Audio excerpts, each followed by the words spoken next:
when I got into this business as a kid, and I'm talking about when I was like 7, 8, 9, 10 years old, the sportscasters that I was always attracted to as a kid were the ones that were like honest.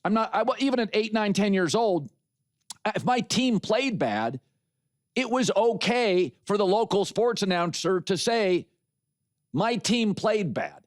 So I almost always defend people in my business that are critical of teams, even if they win, because a lot of local, there's some pom-pom waving and everything's sunny and rosy. So Troy Aikman apparently did not hand out flowers after the Bears and Caleb Williams just beat Washington. But the Bears are 3-2, and they're a blocked kick and a fumble from being 1-4.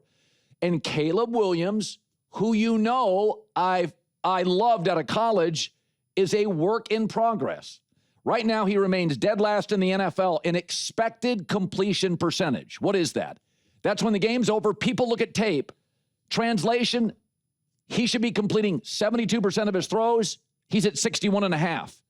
They're leaving a lot of completions on the floor. So coming out of college, the concerns on Caleb Williams were consistent accuracy, still a problem in the NFL, and could he play within structure?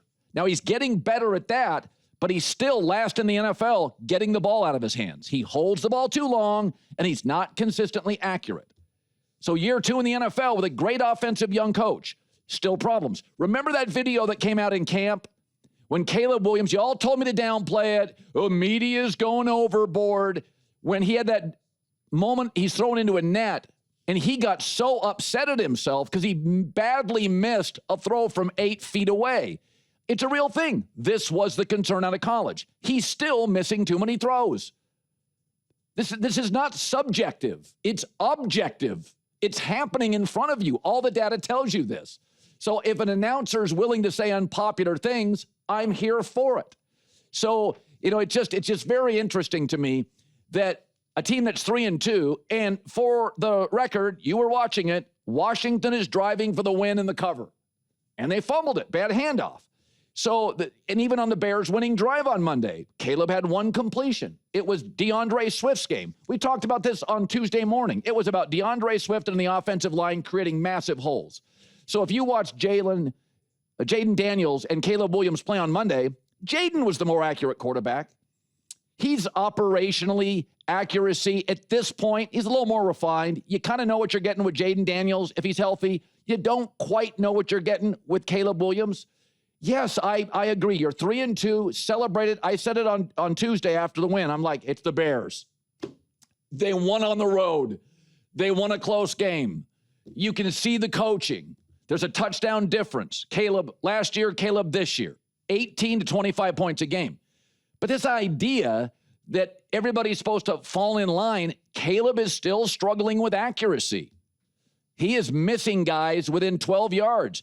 He's holding the ball too long. And these were the concerns out of college. Consistent accuracy, playing within structure. Now, I do think the structure element he's getting better at.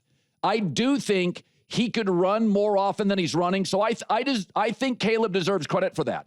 When you're as gifted as him, it's very easy to take off.